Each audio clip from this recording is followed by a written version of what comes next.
अस्सलाम वालेकुम और खुश आमदीद। फ्यूचर स्टॉक्स का ये पहला एपिसोड है और हम बहुत खुश हैं कि इक़रा यूनिवर्सिटी पहली यूनिवर्सिटी है पाकिस्तान की जिसने एक इंस्टीट्यूट इस्टेब्लिश किया है, इंस्टीट्यूट ऑफ फ्यूचर स्टडीज़, जिसका नाम है इमेजिन। आज हमें इस इंस्टीट्यूट की ज़रूरत इस वजह से महसूस होती है कि दुनिया में तब्दीलियाँ बहुत तेज़ी से आ रही हैं, तो हमें मालूम करना ये ज़रूरी है कि इमर्जिंग ट्रेंड्स क्या हैं ताकि हम मुनासिब तरीके से अपनी फ्यूचर की प्लानिंग कर पाएँ। आज हमारी दुनिया जिस ग्लोबल क्राइसिस से गुजर रही है, जिसका इम्पैक्ट हम पे लोकली, रीजनली और ग्लोबल लेवल पे होता है, उसका एक जो हमें अब ये फौरी तौर पर महसूस हुआ वो कोविड के नतीजे में हुआ, जहाँ पर पूरी दुनिया इस एक बीमारी से मुतासर हुई, जिससे हमें पता चला कि दुनिया ना सिर्फ ये कि कम्प्लीटली इंटरकनेक्टेड हो चुकी है बल्कि इंटरडिपेंडेंट भी है। तो आज इन मसाइल पे जो ग्लोबल भी हैं और लोकल भी हैं और इनके मुताबिक इनको सामने रखते हुए आज मुख्तलिफ़ फील्ड में जो टेक्नोलॉजिकल एडवांसमेंट हैं उन ट्रेंड्स को सामने रखते हुए, जो सोशल डेवलपमेंट के गोल्स हैं, सस्टेनेबल डेवलपमेंट के गोल्स हैं, उनको अपने सामने रखते हुए, जो इकॉनमी में नई तब्दीलियों की ज़रूरत है उनको मद्देनज़र रखते हुए, क्या एजुकेशन होनी चाहिए, किस तरह के स्किल सेट्स की हमें तैयारी करानी है अपने स्टूडेंट्स को, कौन सी जॉब्स हैं जो पुरानी ख़त्म हो रही हैं, कौन सी नई जॉब्स हैं जो आ रही हैं। ओवरऑल एजुकेशन में चेंजेस की बेतहाशा ज़रूरत है और आज इस एजुकेशन के मामले पे बात करने के लिए हमारे साथ स्टूडियो में तशरीफ़ फरमा हैं हमारे vice chancellor professor doctor Waseem Kazi sahab. ये माहिर तालीम हैं, इन्होंने बहुत अरसे तक इल्म के शोबे में नुमाया कारकर्दगी दिखाई है। यूनिवर्सिटीज़ को चलाने, उनको मैनेज करने में इनका बेतहाशा तजुर्बा है। फ़लसफ़े के ये तालिब इल्म रहे हैं, ये अच्छी तरह से जनरल जो पिक्चर्स हैं उनको बनाने के काबिल हैं। तो आज हमारी ये खुशकिस्मती है कि हम इनसे ये बात मालूम कर पाएंगे कि आज के इमर्जिंग ट्रेंड्स क्या हैं, आज हमारी एजुकेशन को रीशेप कैसे होना है, हमारे स्टूडेंट्स को किन चीज़ों की तैयारी करनी है। तो हम शुरू करते हैं अपने पहले सवाल से। बहुत शुक्रिया डॉक्टर साहब, आप तशरीफ़ लाए। बहुत शुक्रिया, आपको बुलाया आप मुझे। जी, तो अब बहुत दिनों से ही हम लोगों का ये प्रोग्राम था कि आपसे हमारी बातचीत हो और हम तमाम लोगों के साथ जो इल्म हासिल किया आपने उसको शेयर कर पाएँ। आपने जिस तरह मैनेज किया है अभी कोविड के ज़माने में, तो हम लोग सबों ने देखा कि किस तरह की दुश्वारियाँ थीं और उसके बावजूद भी इक़रा यूनिवर्सिटी ने इस प्रॉब्लम को अपने लिए चैलेंज के साथ साथ अपॉर्चुनिटी बना लिया। तो आप ये चैलेंज को अपॉर्चुनिटी के तौर पर आपने कैसे कन्वर्ट किया, किस तरह से आप इसके बारे में सोचते हैं? देखिए, अगर आप कई फिज़िसिस्ट की थ्योरीज भी पढ़ें जिसके अंदर दुनिया की इब्तिदा को वो बाकायदा एक हादसे के तौर पे कंसीव करते हैं, लेकिन वो हादसा इंसानी दिमाग ने एक मौके के तौर पे भी परसीव किया। और ये दुनिया बिग बैंग जैसे बड़े हादसे से लेकर आज एक दूसरे ग्लोबल वर्ल्ड व्यू के अंदर सामने आ रही है। ये दुनिया आज ये कहने की कोशिश कर रही है कि गो के ब्लैक होल में जाकर टाइम और स्पेस कांस्टेंट हो जाती है और उसके साथ साथ ब्लैक होल जैसी चीज़ भी वैनिश हो जाती है over a period of time. ये बहुत एक इम्पॉर्टेंट एलिमेंट है, यानी एक ऐसी चीज़ जो कि आपकी वजूद की या दुनिया के वजूद की नफ़ी कर रही हो, वो ख़ुद भी ख़त्म हो जाएगी। तो ये जो ये चीज़ इंसान को उम्मीद बख्शते हैं और वो उम्मीद ये बख्शते हैं कि हादसा ख्वाह कितना भी बड़ा हो, डिज़ास्टर ख्वाह कितना भी बड़ा हो, चैलेंज ख्वाह कितना भी बड़ा हो, वो उतनी ही अपॉर्चुनिटीज़ अपने साथ लेकर आता है। हमारा फ़हम इस बात की गमाज़ी करना चाहिए उसको कि उस अपॉर्चुनिटीज़ का वो इदराक कर सके, और जो लोग उस अपॉर्चुनिटीज़ का इदराक कर सकते हैं वही लोग दुनिया में कामयाब कंसीडर कर लाते हैं। अभी आपने बहुत अच्छे तरीके से तारुफ़ में दुनिया के हवाले से बात बताने की कोशिश की। मुझे ये लगता है कि दुनिया के अंदर कई रेवोल्यूशन, आप जैसा कि जानते हैं सब लोग, may it be first industrial revolution, may it be second industrial revolution, may it be third industrial revolution, her revolution के नतीजे में जहाँ दुनिया आगे बढ़ी वहाँ कई क्राइसिस ने भी जन्म लिया। ये थर्ड इंडस्ट्रियल रेवोल्यूशन था, इसने हमारे को गो के एक एजुकेशन सिस्टम दिया, लेकिन वो एजुकेशन सिस्टम के पीछे जो अखलाकियात थी वो अखलाकियात ये थी कि भाई ज़्यादा खुशी ज़्यादा लोगों के लिए हासिल करनी है, और ये इंडस्ट्रियल रेवोल्यूशन की बेस लाइन बनी। लेकिन ये बेस लाइन जो है अल्टीमेटली कल्मिनेट जाके हुई एक जगह पर एक ख़ास किस्म के लोगों के पास सरमाए को महफूज करने की। जी। और इसी की बुनियाद पे आपके जितना भी एजुकेशनल स्ट्रक्चर बना, ख्वाह वो निसाब के अंदर हो, ख्वाह वो डिलीवरी ऑफ करिकुलम की सतह पे हो, ख्वाह वो जामियात की गवर्नेंस स्ट्रक्चर हो, आपको तमाम का तमाम इसी अल्टीमेट ऑब्जेक्टिव पे कि जहाँ जाके सरमाया महदूद हो जाए चंद हाथों में, उनकी ही फ़िलॉसफी को जस्टिफाई करने में लगा रहा।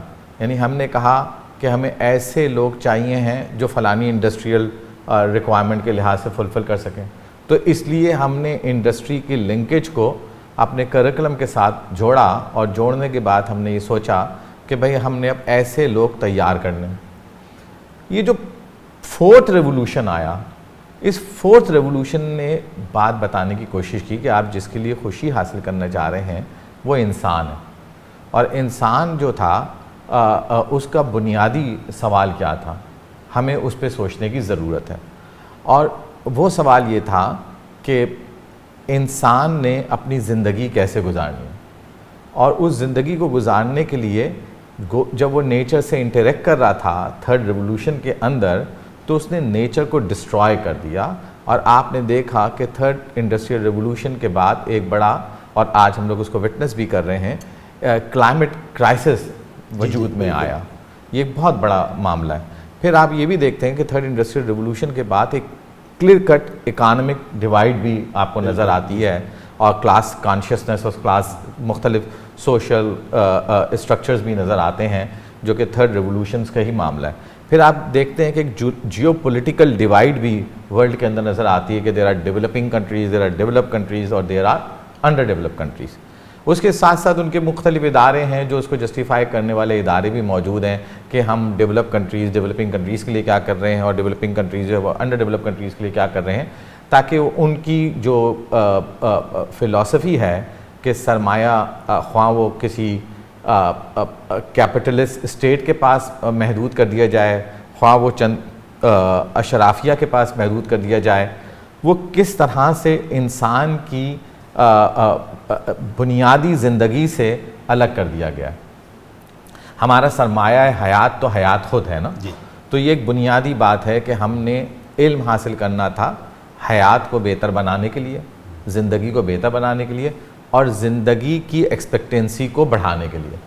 आप देखते हैं कि थर्ड रेवोल्यूशन ने एक और क्राइसिस जन्म लिया पेंडेमिक की सूरत में, आपको नज़र आया। तो हेल्थ एक यूनिवर्सल इशू के तौर पे हमें रियलाइजेशन भी उसका नजर आया। जी, बिल्कुल। फिर थर्ड इंडस्ट्रियल रेवोल्यूशन की एक बड़ी फॉर्म जो कि अब हम कहते हैं फोर्थ इंडस्ट्रियल रेवोल्यूशन है, जिसके तहत हम ये बात जानने की कोशिश कर रहे हैं कि टेक्नोलॉजी कैसे हमें आपस में कनेक्ट कर रही है, कैसे इंटरडिपेंडेंट बना रही है, और हेल्थ के इस इशू ने भी, जैसे भी आपने निशानदेही की, कि इंसान को कैसे कनेक्ट कर दिया, सफरिंग ने इंसान को कैसे कनेक्ट कर दिया, कैसे लोग जोग्राफिकल बाउंड्रीज से बालातर हो गए, एथनिक इश्यूज से बालातर हो गए, रिलीजन के इश्यूज से बालातर हो गए, और एक वैल्यू न्यूट्रल ऑब्जेक्टिव सामने आया ऑफ वैल्यूइंग लाइफ पर से। ये है ultimate objective. Sustainable development goals should also revolve around this objective. अब ज़िंदगी को बेहतर बनाने के लिए जो रिसोर्सेज हैं उनकी मसावी तकसीम कैसे होगी, ये एक बड़ा मामला है। सेहत की सहूलियात बग़ैर किसी सोशल कॉन्शियसनेस के साथ कैसे हर एक को मैसर होंगी, ये एक बड़ा मामला है।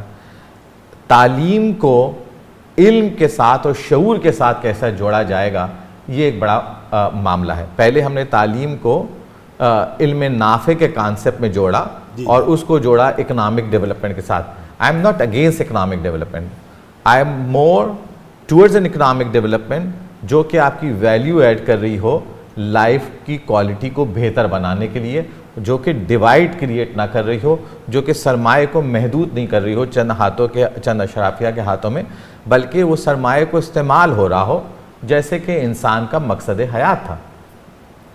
तो इसका मतलब ये हुआ कि इस तमाम इंसानी तारीख़ ने और इंसान की तारीख़ की जो भी जद्दोजहद रही, उसके पीछे जो भी पॉलिटिकल कैपिटलिस्ट अज़ाइम थे, उसने उसको डिस्ट्रैक्ट किया और उसके नतीजे में 3 बड़े क्राइसिस हमें दुनिया ने विटनेस किए, और वो थे क्लाइमेट के crisis, environmental crisis, health crisis, और अब डिजिटल डिवाइड का क्राइसिस, जो हमें वाज़े तौर पे नज़र आने की कोशिश नज़र आ रहा है कि कैसे डेवलपिंग कंट्रीज़ और डेवलप कंट्रीज़ और विद इन डेवलपिंग कंट्रीज़ में जो मुख्तलिफ सोशल क्लासेस हैं, वो कैसे इस डिजिटल डिवाइड्स के अंदर बाकायदा फील होती हुई उनको नज़र आ रही होती है।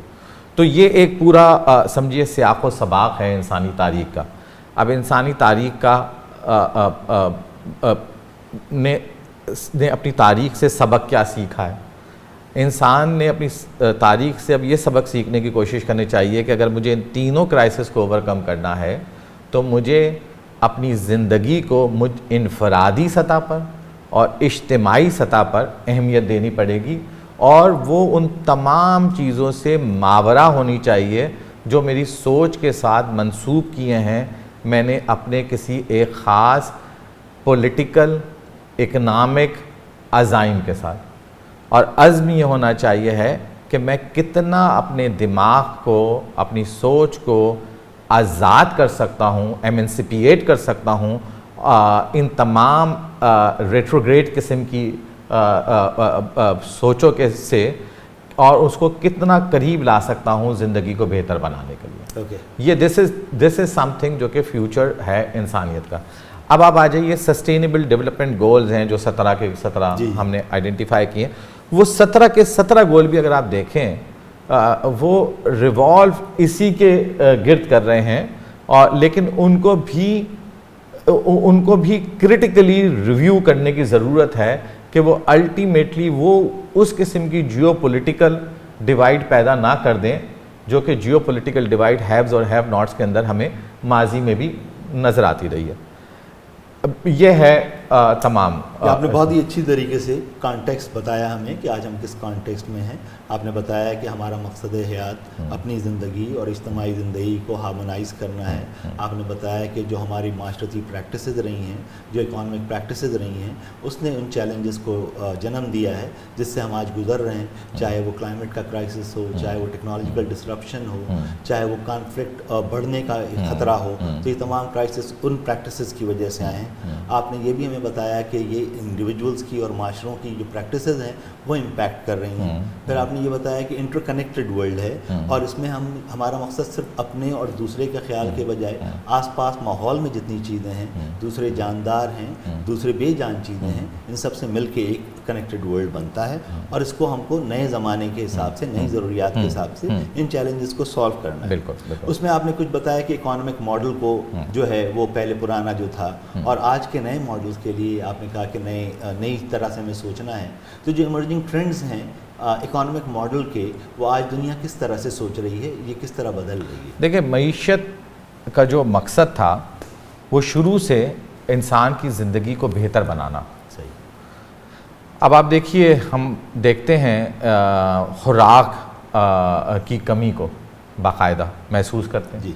पानी की कमी को हम बाकायदा महसूस करते हैं, हवा के अंदर आलूदगी को हम बाकायदा महसूस करते हैं, और ये सब के सब असर डाल रही हैं ज़िंदगी की क्वालिटी पर और लाइफ एक्सपेक्टेंसी के रेट पर। कतई नज़र इस बात के कि हमारा पॉपुलेशन ग्रोथ रेट बढ़ा है या कम हुआ है, लाइफ एक्सपेक्टेंसी बढ़ी है या कम हुई है, असल मकसद ये है कि क्वालिटी ऑफ लाइफ कितनी इम्प्रूव हुई है। मकसद ये नहीं है कि ज़िंदगी का दौरानिया कितना बढ़ गया। ये तो एक फैटलिस्टिक बात है, ये तो एक डेस्टिन्ड बात है कि दौरानिया क्या है इनफरादी सतह पे और उसको कैसे वो किया जा सकता है साइंटिफिक तरीके से इवॉल्व करके। असल मामला ये है कि जो भी दौरानिया है वो कितनी उसकी क्वालिटी ऑफ लाइफ और उसके अंदर कितना आपने जी लिया है। मईशत का भी निज़ाम इसी के गिर्द घूमना चाहिए है कि हम कैसे खुराक की कमी को पूरा कर सकते हैं, कैसे हम अपनी क्लाइमेट को बेहतर बना सकते हैं, यानी ज़िंदगी के गिर्द जब तक मईशत का निज़ाम घूमता रहेगा, आप बाकायदा एक पीसफुल क्वालिटेटिव लाइफ देख सकेंगे और ऑब्ज़र्व कर सकेंगे, जो कि अल्टीमेट ऑब्जेक्टिव है आपका। अब आप आ जाइए कि मईशत का डायरेक्टली ताल्लुक़ है जैसे मैंने बताया क्वालिटी ऑफ लाइफ से, इसी तरीके से तालीम का भी ताल्लुक़ है क्वालिटी ऑफ लाइफ से। हमने क्या किया, हमने मईशत से तो एजुकेशन का ताल्लुक़ जोड़ दिया, बिल्कुल, लेकिन वो बाकायदा एलिनिएशन और बेगाना हो गया क्वालिटी ऑफ लाइफ से और लाइफ पर से। हमारा जो मकसद था तालीम का, वो था आगे शऊर का मकसद, वो था कि हमने सोच को कैसे आज़ाद करना है, हमने सोच को बेहतर कैसे बनाना है, और हमने कैसे अपनी ज़िंदगी को बेहतर बनाना है।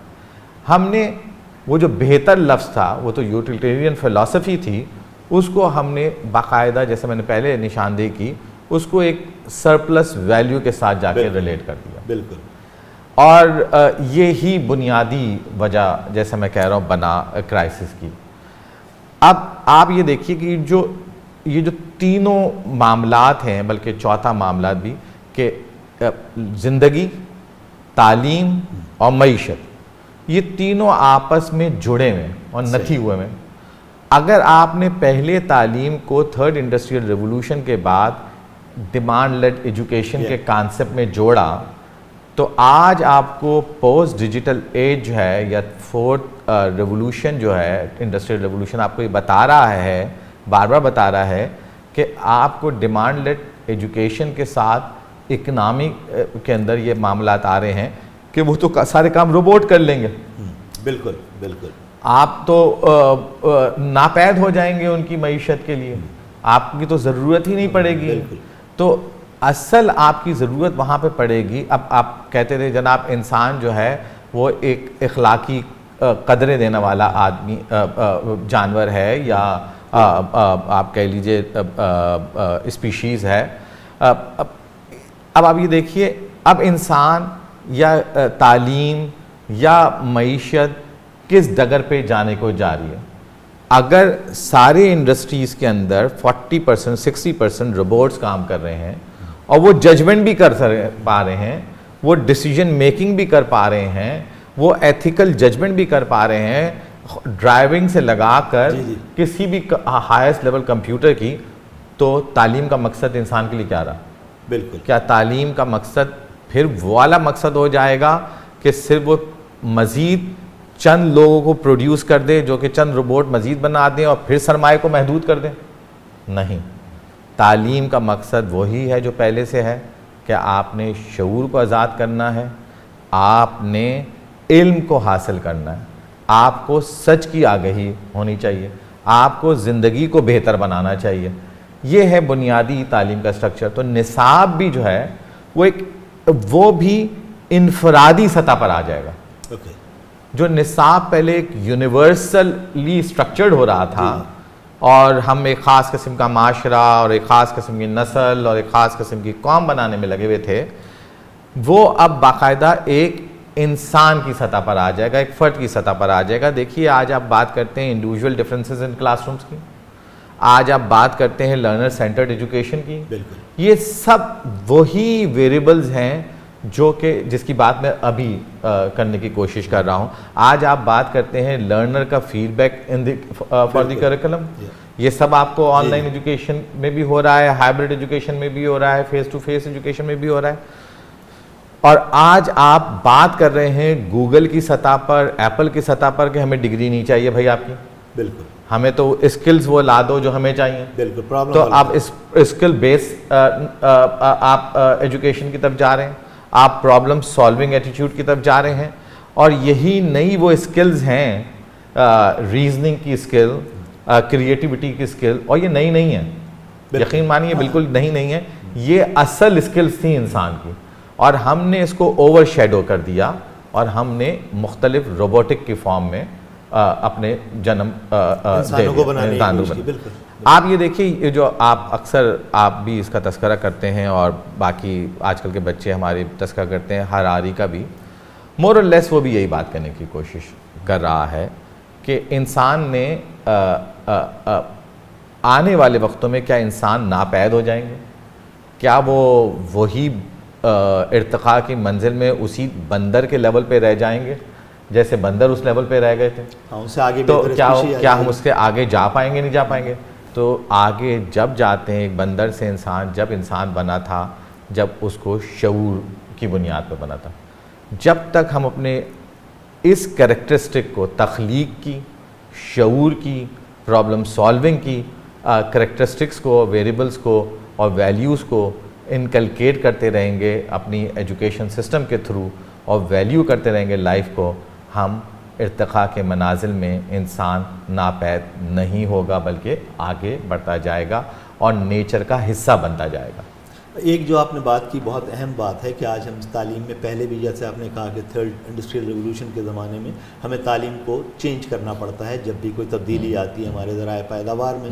तो फोर्थ इंडस्ट्रियल रिवोल्यूशन में भी हमारे ज़राए पैदावार चेंज हुए हैं, तो हमें इसके साथ एडजस्ट करना है। लेकिन एक बात जो आप बार बार आप इसको एम्फोसाइज़ कर रहे हैं वो है वैल्यू की बात या एथिकल वैल्यूज़ की बात। आप बार बार ये कह रहे हैं कि हमें पहले जो थर्ड इंडस्ट्रियल रिवोल्यूशन में जो स्किल सेट्स हम लोगों ने तैयार किए, जो एजुकेशन प्रोवाइडर्स थे, उनका एम्फेसिस ये था कि किस तरह जॉब मिले, बिल्कुल, और किस तरह से ज़्यादा पैसे कमाने के काबिल बना जाए। आज आप ये बोल रहे हैं कि यही सिर्फ एजुकेशनल प्रोवाइडर का ये ख्याल बदलने की ज़रूरत बन गई है, जहाँ पर हम सिर्फ इंडस्ट्री के लिए नहीं, उसके बजाय एक अच्छा माशरा पैदा करने के लिए, एक अच्छा सस्टेनेबल एक इकोसिस्टम बनाने के लिए हमें उनको वैल्यूज़ भी के बारे में भी बात करनी पड़ेगी।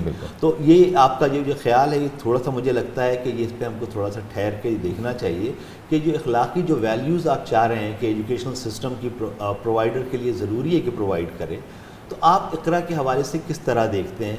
आप स्किल्स तो प्रोवाइड करेंगे ही जो कि उनको कारामद बनाएं, लेकिन आपने कहा कि अब जो रोबोट्स हैं वो इंसान के बहुत सारे काम जो पहले करने के थे अब वो कर लेंगे। तो आप रोबोट्स को वैसे नहीं देख रहे हैं कि वो रोबोट्स जो हैं वो आके हमें एम्पावर कर देंगे, आप ये देख रहे हैं कि इंसान की एक्सटेंशन है। आप इस तरह देख रहे हैं डॉक्टर साहब? बिल्कुल बिल्कुल ऐसा ही है।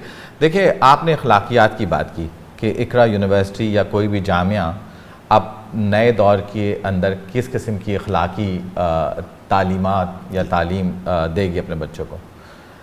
आप अपने माशरे को, अगर आप रोज़मर्रा ज़िंदगी को अगर आप उसका तज़किया करें तो आप ये देखेंगे कि हमारे जज्बात, हमारे एहसासात बड़े ही रोबोट्स की फॉर्म में नज़र आते हैं। हमारे आसपास हादसात हो रहे होते हैं हमारे, और हम उनको बहुत तेज़ी से भूल भी रहे होते हैं। ये गो के इंसान की नेचर का हिस्सा है, लेकिन हम बहुत ही बेहिस्से होते जा रहे हैं।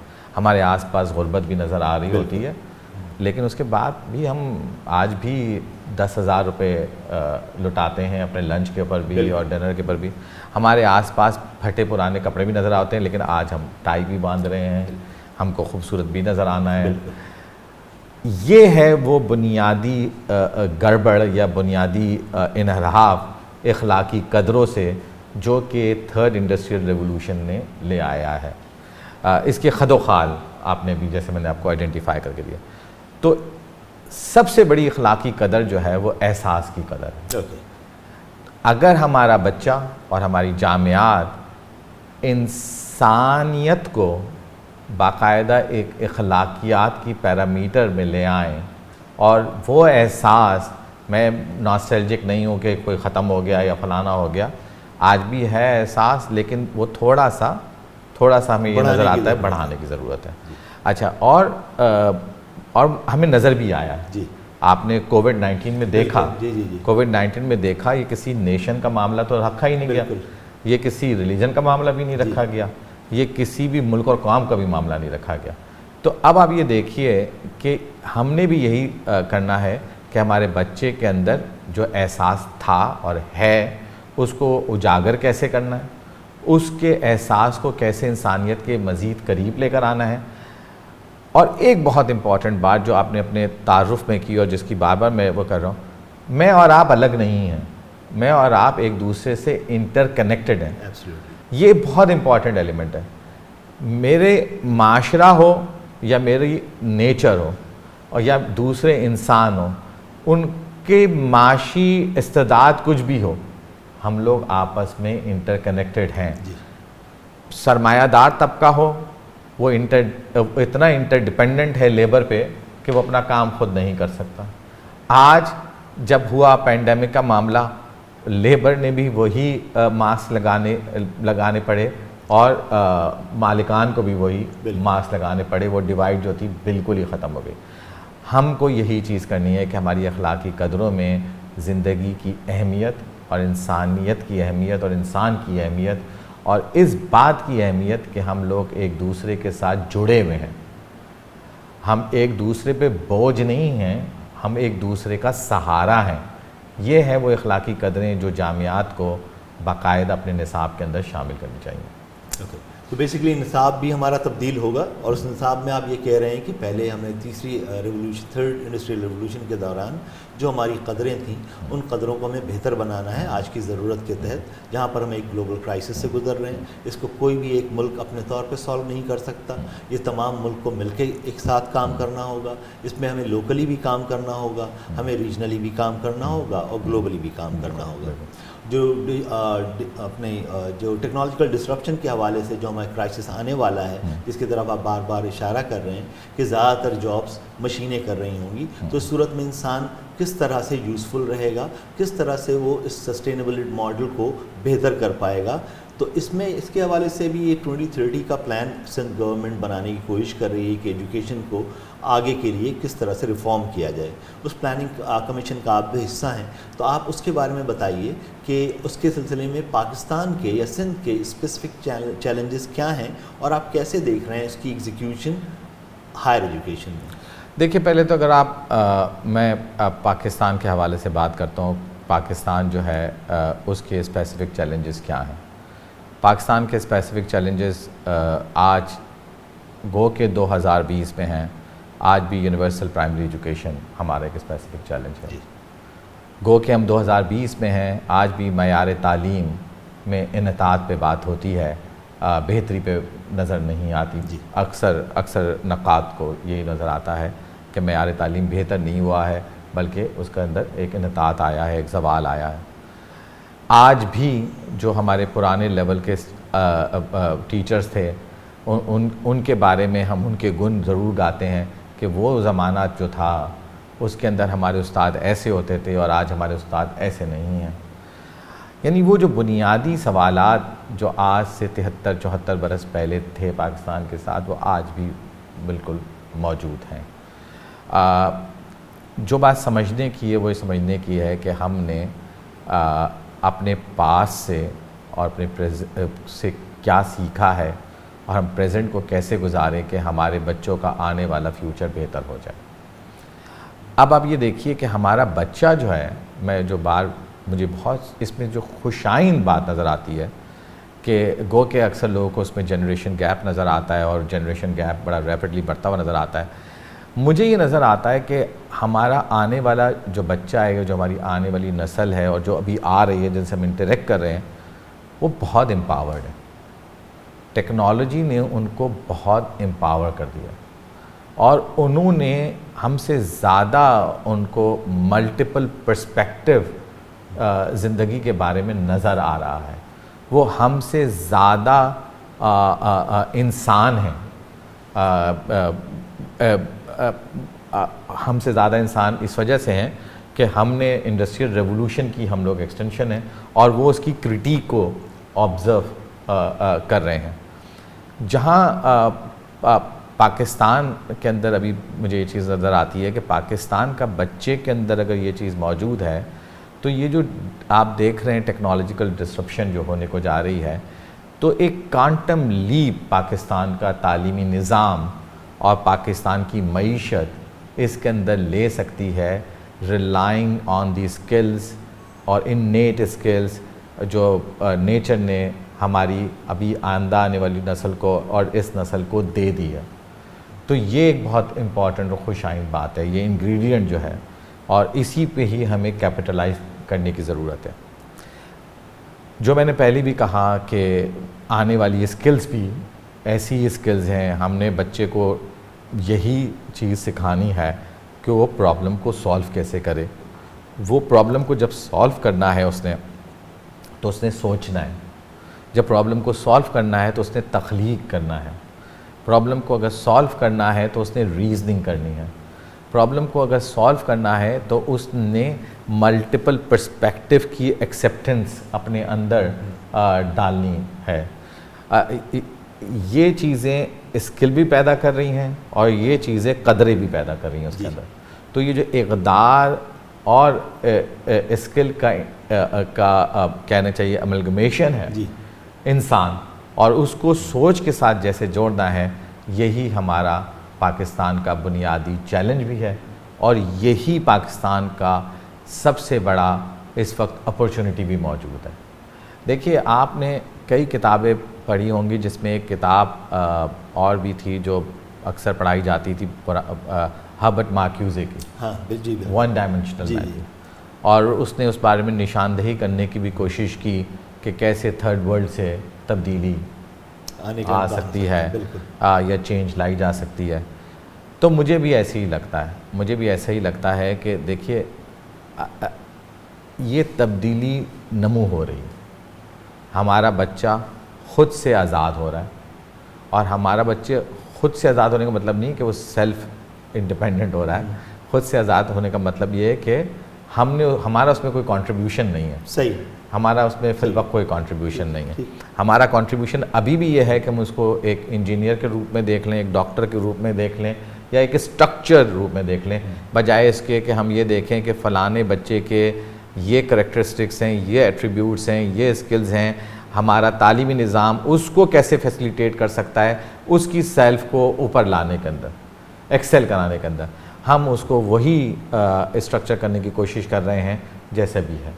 तो हमें भी इस पोस्ट स्ट्रक्चरल वर्ल्ड के अंदर अपने निसाब को इन तमाम बाउंड्रीज से निकालना होगा और इन तमाम स्ट्रक्चर से निकालना पड़ेगा जो pre conceive third industrial revolution की वैल्यूज़ हैं, और इस इनहेरेंट फैलिसीज़ की वजह से हम इन क्राइसिस पे पहुंच गए। सही।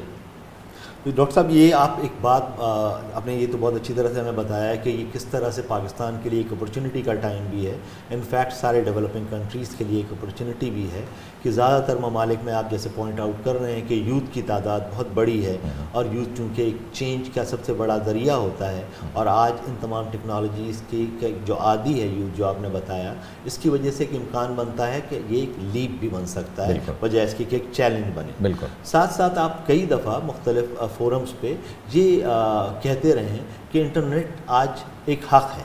इसके बारे में आप बताइए कि आप इसकी ये जो बात कहते हैं, ये किस वजह से आप ये वाली बात कहते हैं? देखिए, इंटरनेट एक टूल है जी, टूल है एक्सेसिंग इंफॉर्मेशन जी, टूल है एक्सप्रेसिंग योरसेल्फ, टूल है understanding about the changing dynamics of your life और ऑफ द वर्ल्ड। अगर ये राइट मैं इसको कंसीडर नहीं करूँ टूल को, तो हम डिप्राइव करेंगे अपने बच्चों को और उन नस्लों को इन तमाम चीज़ों से जिसकी तरफ मैंने बात बताने की कोशिश की कि मैं कैसे उस राइट को महरूम कर दूँ, फिर हम कैसे महरूम कर दें उनको ज़िंदगी को नए सिरे से और सही तरीके से देखने से। इंटरनेट एक टूल है एक दूसरे से कनेक्ट करने से जी। तो मैं कैसे महरूम कर दूं और अपने बच्चे को या अपनी नस्लों को या इंसानियत को एक दूसरे से दूर कैसे कर दूं। तो अगर इंटरनेट इस तरह का टूल है जो कि कनेक्ट कर रहा है, इंटरनेट एक ऐसा टूल है जो कि आपको ज़िंदगी का मकसद बताने की कोशिश कर रहा है, तो मेरे ख़्याल में ये हर इंसान का हक़ होना चाहिए। और जैसे कि पानी हक़ है, जैसे कि हवा, तालीम, अच्छी सब बिजली। अब इंटरनेट एक टूल है एक्सेसिंग इंफॉर्मेशन टू, जैसे मैंने आपको बताया। मेरा बच्चा क्यों महरूम रहे सिर्फ इस बुनियाद पे कि डेवलप कंट्रीज़ की बैंडविड्थ कैपेसिटी बहुत हाई है जी, तो वो डाउनलोड बड़े आराम से इंफॉर्मेशन कर लेगा। हमारी बैंडविड्थ कैपेसिटी, इंटरनेट के राउटर्स की इश्यूज़ बहुत ज़्यादा हैं, तो हम लोग बैंडविड्थ कैपेसिटी की वजह से उस इंफॉर्मेशन को डाउनलोड नहीं करेंगे। तो इसका मतलब है वो डिवाइड जो कैपिटलिस्ट माशरा कर रहा था, वो ये डिजिटल डिवाइड भी कर देगी। तो ये बहुत ही इसके मामले में दुनिया को और इंसानों को एक फ़ैसला करने की ज़रूरत है और रियासतों को एक फ़ैसला करने की ज़रूरत है कि हम इसको बिल्कुल वही अहमियत दें और इसकी रसाई इस तक रसाई अपने तमाम बच्चों की मुमकिन बनाएं, वरना हम लोग बहुत पीछे रह जाएंगे। तो आप एक तरफ ये गवर्नमेंट की भी इसको ज़िम्मेदारी समझते हैं और बिजनेसेस की भी आप ये ज़िम्मेदारी समझते हैं कि ये पार्टनरशिप में इस बात को इंश्योर करें कि हर इंसान को इंटरनेट अवेलेबल हो, ताकि वो उसके पास इक्वल अपॉर्चुनिटी हो इल्म तक पहुंचने की, इंफॉर्मेशन तक पहुंचने की, नेटवर्क करने की। तो ये इस वजह से आपने इसको अहम बताया। तो डॉक्टर साहब, अभी हम लोगों ने जितनी बातें की उसमें एक तो हमारे बात क्लैरिटी आई कि हम इंटरकनेक्टेड भी हैं, इंटरडिपेंडेंट भी हैं, हमारी सूरत हाल बदल रही है। इस बदलती हुई सूरत हाल में इंसान का रोल भी चेंज हो रहा है, इंसान के बहुत सारे काम मशीन्स करने वाली हैं, और उसके बावजूद भी अब इस चेंजिंग रोल में इंसान क्या इस मशीन जो उसने ख़ुद बनाई है वो उसके हाथों ज़ेर होगा, या वो इस मशीन को इस्तेमाल करके अपनी क्वालिटी ऑफ लाइफ और इकोलॉजी को बेहतर बना पाएगा। और इसके लिए यूनिवर्सिटीज़ का और जो जितने तालीमी अदारे हैं उनका क्या रोल हो सकता है। तो डॉक्टर साहब, सोशल रिस्पॉन्सिबिलिटी के हवाले से यूनिवर्सिटीज़ जो कुछ कर सकती हैं या इकरा यूनिवर्सिटी का जो प्लान है, आप वो बताइए कि क्या सोशल रिस्पॉन्सिबिलिटी है इकरा यूनिवर्सिटी की, और उसके सिलसिले में आपके पास क्या प्लान है? देखिए, निसाब की सतह पर मैं कहता हूँ, हमने निसाब की सतह पर सोशल रिस्पॉन्सिबिलिटी को और अपने कल्चर, जो यूनिवर्सिटी का कल्चर है, उसको बाकायदा एक अहमियत दी हुई है। निसाब में कई कोर्सेज़ हैं सोशल रिस्पॉन्सिबिलिटी के, जो कि बच्चों को कम्युनिटी के साथ कनेक्ट करते हैं। एक कोर्स है जिसको हम कहते हैं ethics and social responsibility course. उसके तहत हज़ारों बच्चे मुख्तलिफ़ प्रोजेक्ट्स, ख्वाह वो डिस्ट्रीब्यूशन ऑफ फूड का हो, ख्वाह वो प्रोविज़न ऑफ ड्रिंकिंग वाटर का हो, ख्वाह वो प्रोवाइडिंग हेल्थ फैसिलिटी का हो, ख्वाह वो गंदगी को साफ़ करने का हो, ख्वाह वो किसी की ब्रेस्ट कैंसर अवेयरनेस का हो। ये मुख्तलिफ़ प्रोजेक्ट्स बच्चे जो हैं उसके अंदर कर रहे हैं। यानी पिछले एक साल के अंदर ही हमारे बच्चों ने जाके स्लम एरियाज़ में जाके काफ़ी काम किया, और उन बहुत सारे बच्चों को जो स्लम एरियाज़ में गए उन्होंने बहुत कंट्रीब्यूट किया, लेकिन बहुत सारे बच्चों ने अपने घर में रहकर भी बहुत सारे काम किए। और एक दूसरे को, मैं आपको कैसे बताऊं, मुख्तलिफ़ ऐप्स एप्लीकेशंस की फॉर्म में लोग आए कि भाई अब आपको ये दवा इस्तेमाल करनी चाहिए कोविड के अंदर जी। अगर आपको ये वाली सिम्टम्स आ रहे हैं तो आप ये कीजिए। अगर आप क्वारंटीन भी अगर हुए तो क्वारंटीन होने के बाद डिप्रेशन में जो लोग गए उनके साथ इंटरनेट ने और हमारे बच्चों ने कैसे कनेक्ट किया इस कोर्स के थ्रू। ये सब की सब चीज़ें हैं जो कि हमने यूनिवर्सिटी के कल्चर के अंदर उनके अंदर इनकलकेट कर दी हैं, और इसी को मज़ीद तक़वियत बख्शनी चाहिए और तवाना करना चाहिए है मज़ीद कोर्सेज़ की सतह पे, इसी एहसास को कि हमारी एक अखलाकी ज़िम्मेदारी है, और वो अखलाकी ज़िम्मेदारी हमारे बच्चे जिस तरह से निभा रहे हैं, हमें उनको खराज तहसीन देना चाहिए। उन उस्ताज़ा को खराज तहसीन देना चाहिए जिन्होंने इस तमाम कोविड के बावजूद लाखों बच्चों को इंगेज करके रखा, कतई नज़र इस बात के कि इंटरनेट के जो भी मसाइल हों, they are able to connect with them, they are able to engage them. वो जो डिप्रेशन आपने देखा जो कि मगरबी माशरे में आया, वो जो आपने रिसेशन देखा जो कि मगरबी माशरों में आया, वो हमारे में नहीं आ पाया।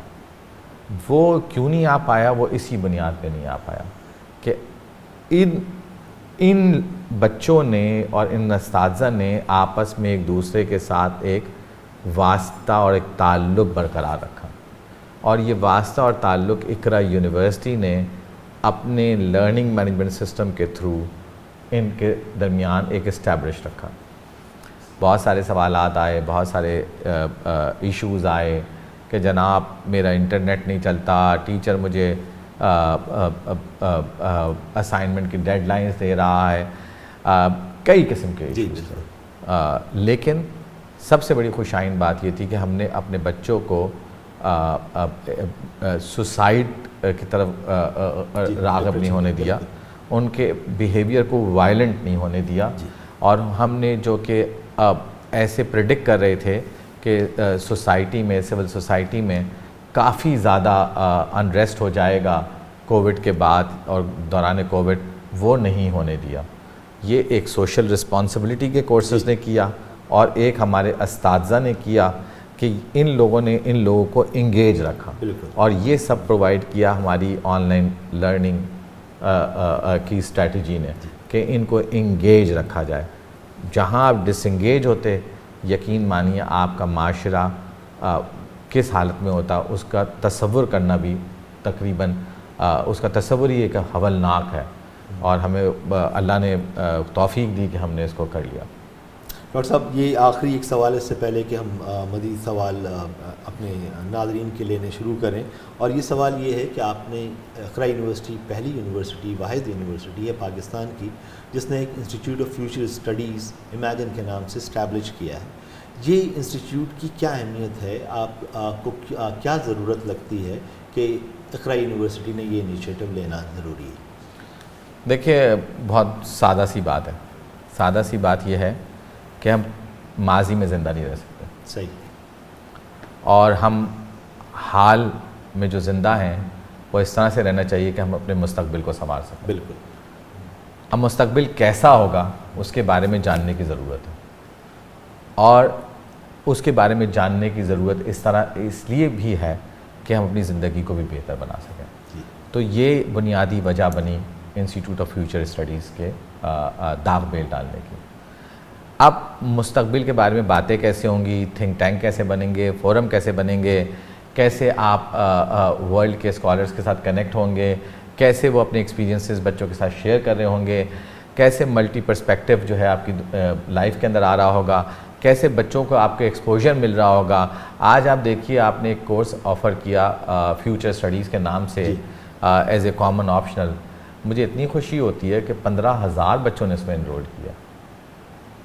यानी विल यू बिलीव इट कि बच्चों ने हमसे ज़्यादा इसकी अहमियत को समझ लिया है कि अगर ये बच्चे हमारा मुस्तकबिल हैं तो हमें इस इंस्टीट्यूट को बहुत पहले कायम कर लेना चाहिए था, और हमें इस मुस्तकबिल को संभालने के लिए ही ये इंस्टीट्यूट बनाया है। बहुत शुक्रिया डॉक्टर साहब। अब चंद सवालात हैं जो हमें मिले हैं नाज़रीन की तरफ से, वो मैं आपके साथ शेयर करता हूँ।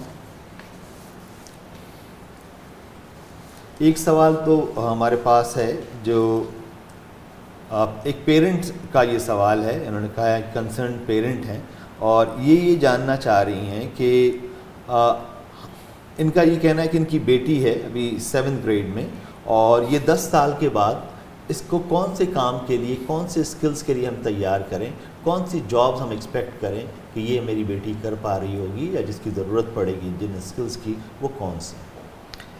आप से गुजारिश ये है कि आप अपनी बेटी के साथ इंटरेक्ट करें और ये देखें कि वो ख़ुद क्या करना चाहती है, और ये देखें कि उसके अंदर इन्नेट सलाहियत उसके लिए क्या मौजूद है। देखिए, जो भी चीज़ पैशन से की जाती है उसके अंदर अल्टीमेटली खुद ही एक्सेलेंस आ जाती है।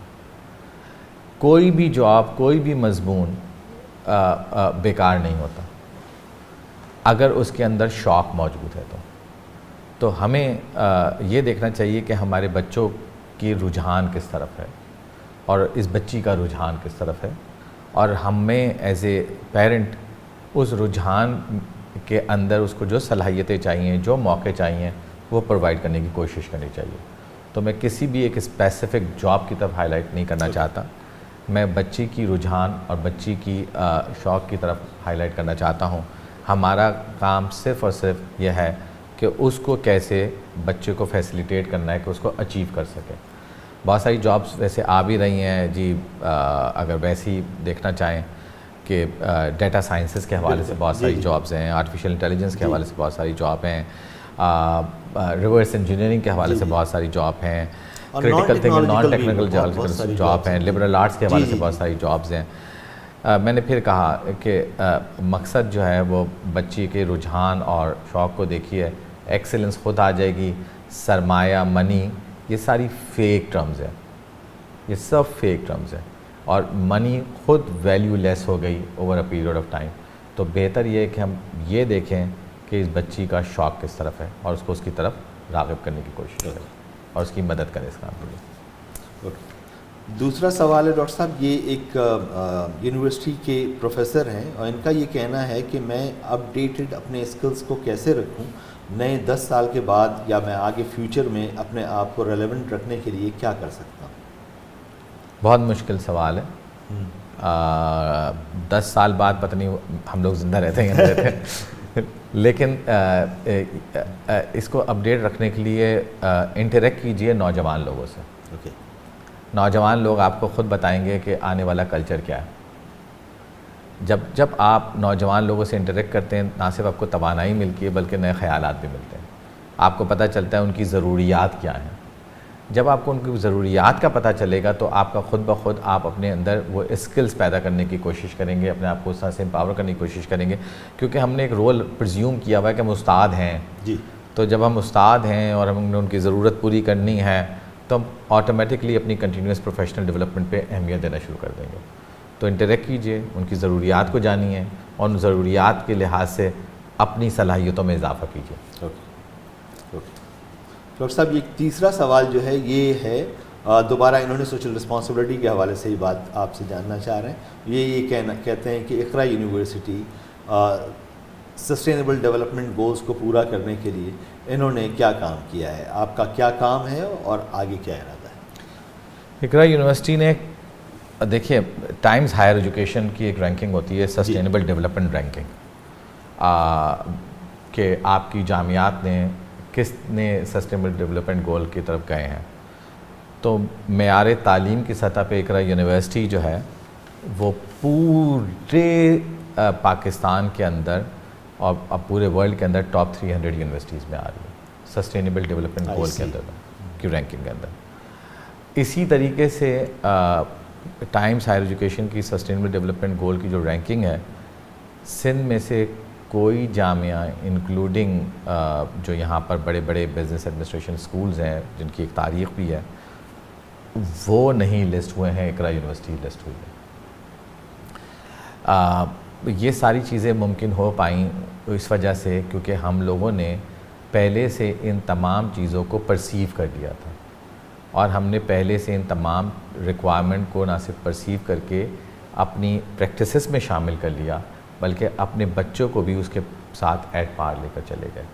तो इसलिए टाइम्स हायर एजुकेशन रैंकिंग इसको खुद ही एविडेंट करता है कि हमारी क्या कंट्रीब्यूशन रहा है इसके ऊपर। ओके डॉक्टर साहब, ये जो सवाल है ये है, ये यूनिवर्सिटी का स्टाफ मेंबर हैं, मैनेजमेंट में काम करते हैं। इनका ये कहना है कि मैनेजमेंट के हवाले से क्या तब्दीलियाँ एक्सपेक्ट कर सकते हैं ये फ्यूचर में और उसके लिए किस तरह तैयारी कर सकते हैं? पहली बात तो ये कि जैसे मैंने आपको कहा कि सोच की सतह पे काफ़ी चीज़ें आगे बढ़ गई हैं, तो इसी तरीके से मैनेजरल प्रैक्टिसेस भी बदल गई हैं। अब मैनेजर प्रैक्टिसेस किसी भी साइंटिफिक मैनेजमेंट मॉडल के तहत देखी नहीं जाती, बड़ी ह्यूमनिस्टिक वैल्यूज़ हैं। तो अगर इनको भी करना है तो एक ह्यूमनिस्टिक प्रैक्टिसेस को मैनेजरल प्रैक्टिसेस बनाना चाहिए। आई सी।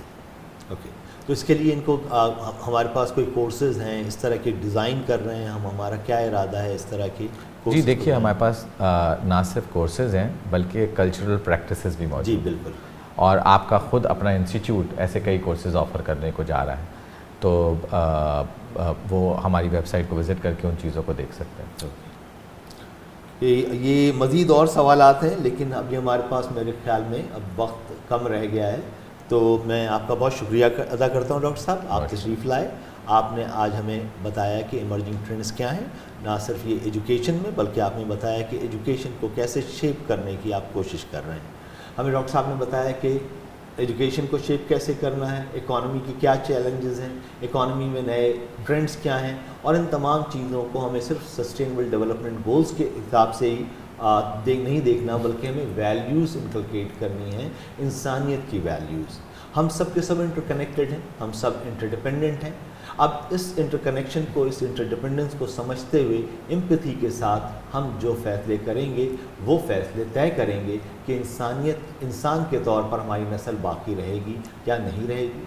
हम दोबारा से आपके साथ हाजिर होंगे आपके पास एक नए मेहमान के साथ, और हम इमर्जिंग ट्रेंड्स के बारे में बात करते रहेंगे ताकि आप अपने फ्यूचर को अपनी मर्ज़ी के मुताबिक बनाने के लिए जो इमर्जिंग ट्रेंड्स हैं उनको जान सकें और उसी के मुताबिक फिर आप अपना वो लाया अमल तैयार करें जिस पे चलकर आप अपने फ्यूचर को अपनी मर्ज़ी के मुताबिक बना पाएँ।